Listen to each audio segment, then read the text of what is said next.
ओम शांति 2/2/1969 की अव्यक्त मुरली अव्यक्त मिलन के अनुभव की विधि। प्रेम स्वरूप बच्चे, ज्ञान सहित प्रेम जो होता है वही यथार्थ प्रेम होता है। आप सभी का प्रेम रस बाप दादा को भी खींच लाता है। सभी बच्चों के दिल के अंदर एक आशा दिखाई दे रही है। वह कौन सी? कई बच्चों ने संदेश भेजा कि आप हमें भी अपने अव्यक्त वतन का अनुभव कराओ। यह सभी बच्चों की आशाएं अब पूर्ण होने का समय पहुंच ही गया है। आप कहेंगे कि सभी संदेशी बन जाएंगे, लेकिन नहीं। अव्यक्त वतन का अनुभव भी बच्चे करेंगे, लेकिन दिव्य बुद्धि के आधार पर जो अब अलौकिक अनुभव कर सकते हो, वह दिव्य दृष्टि द्वारा करने से भी बहुत लाभदायक, अलौकिक और अनोखा है। इसलिए जो भी बच्चे चाहते हैं कि अव्यक्त बाप से मुलाकात करें, वे कर सकते हैं। कैसे कर सकते हैं? इसका तरीका सिर्फ यही है कि अमृत वेले याद में बैठो और यही संकल्प रखो कि हम अव्यक्त बाप दादा से मुलाकात करें। जैसे साकार में मिलने का समय मालूम होता था तो नींद नहीं आती थी और समय से पहले ही बुद्धि द्वारा इसी अनुभव में रहते थे, वैसे अब भी अव्यक्त मिलन का अनुभव प्राप्त करना चाहते हो तो उसका बहुत सहज तरीका यह है। अव्यक्त स्थिति में स्थित होकर रूह रिहान करो तो अनुभव करेंगे कि सचमुच बाप के साथ बातचीत कर रहे हैं। और इसी रूह रिहान में जैसे संदेशियों को कई दृश्य दिखाते हैं, वैसे ही बहुत गुह्य गोपनीय रहस्य बुद्धि योग से अनुभव करेंगे। लेकिन एक बात यह अनुभव करने के लिए आवश्यक है, वह कौन सी मालूम है?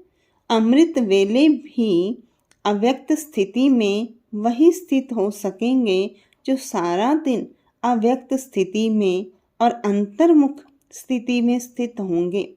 वही अमृत वेले ये अनुभव कर सकेंगे। इसलिए अगर स्नेह है और मिलने की आशा है तो यह तरीका बहुत सहज है।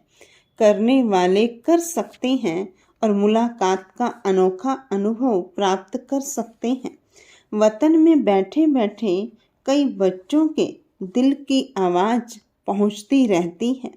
आप सोचते होंगे शिव बाबा बहुत कठोर हैं, लेकिन जो होता है उसमें रहस्य और कल्याण है। इसलिए जो आवाज़ पहुंचती है वह सुनकर के हर्षाता रहता हूँ। क्या बाप दादा निर्मोही है? आप सभी बच्चे निर्मोही हो। निर्मोही बने हो तो बाप दादा निर्मोही और बच्चों में शुद्ध मोह तो मिलन कैसे होगा? बाप दादा में शुद्ध मोह है। साकार बाबा का बच्चों में शुद्ध प्यार था। शिव बाबा का नहीं है, बाप दादा का है। जैसा हमारा वैसा नहीं।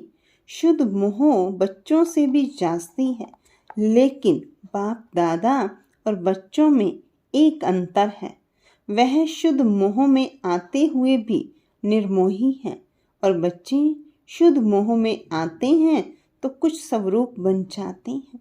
या तो प्यारे बनते या तो न्यारे बनते, लेकिन बाप दादा न्यारे और प्यारे साथ साथ बनते हैं। यह अंतर जो रहा हुआ है, इसको जब मिटाएंगे तो क्या बनेंगे? अंतर्मुख, अव्यक्त, अलौकिक। अभी कुछ कुछ लौकिकपन भी मिल जाता है, लेकिन जब यह अंतर खत्म कर देंगे तो बिल्कुल अलौकिक और अंतर्मुखी अव्यक्त फरिश्ते नजर आएंगे। इस साकार वतन में रहते हुए भी फरिश्ते बन सकते हो। आप फिर कहेंगे आप वतन में जाकर फरिश्ता क्यों बनो? यहाँ ही बनते, लेकिन नहीं। जो बच्चों का काम वह बच्चों को साजे, जो बाप का कार्य है वह बाप ही करते हैं। बच्चों को अब पढ़ाई का शो दिखाना है। टीचर को पढ़ाई का शो नहीं दिखाना है। टीचर को पढ़ाई पढ़ानी होती है, स्टूडेंट को पढ़ाई का शो दिखाना होता है। शो केस में शक्तियों को, पांडवों को आना है। बाप दादा तो है ही गुप्त। अभी सभी के दिल में यही संकल्प है कि अब जल्दी जल्दी ड्रामा की सीन चलकर खत्म हो। लेकिन जल्दी होगी, हो सकती है, होगी या हो सकती है। भावी जो बनी हुई है वह तो बनी ही रहेगी। लेकिन बनी हुई भावी में यह इतना नजर आता है कि अगर कल पहले मुआफिक संकल्प आता है तो संकल्प के साथ साथ अवश्य पहले भी पुरुषार्थ तीव्र किया होगा। तब तो यह भी संकल्प आता है कि ड्रामा का सीन जल्दी पूरा कर सभी अव्यक्त वतनवासी बन जाए। बनना तो है, लेकिन आप बच्चों में इतनी शक्ति है जो अव्यक्त वतन को भी व्यक्त में खींच कर ला सकते हो। अव्यक्त वतन का नक्शा अव्यक्त वतन में बना सकते हो। आशाएं तो हर एक की बहुत हैं, ऐसे ही पहुंचती हैं जैसे इस साकार दुनिया में बहुत बड़ी ऑफिस होती है टेलीफोन और टेलीग्राफ की, वैसे ही बहुत शुद्ध संकल्पों की तारें वतन में पहुंचती रहती हैं। अभी क्या करना है? कई बच्चों के कुछ लोक संग्रह प्रति प्रश्न भी हैं, वह भी पहुंचते हैं। कई बच्चे पूछते हैं कि साकार द्वारा यह कहा कि सूक्ष्म वतन है ही नहीं, तो बाबा कहाँ गए? कहाँ से मिलने आते हैं? कहाँ यह संदेश भेजते हैं? क्यों भोग लगाते हो? इसका भी राज है। क्यों कहा गया था? इसका मूल कारण यही है कि जैसे आप लोगों ने देखा होगा कि कभी कभी छोटे बच्चे जब कोई चीज के पीछे लग जाते हैं तो वह चीज भल अच्छी भी होती है, लेकिन हद से ज़्यादा उस अच्छी चीज के पीछे पड़ जाते हैं तो बच्चों से क्या किया जाता है? वह चीज उनकी आंखों से छिपाकर यह कहा जाता है कि है ही नहीं।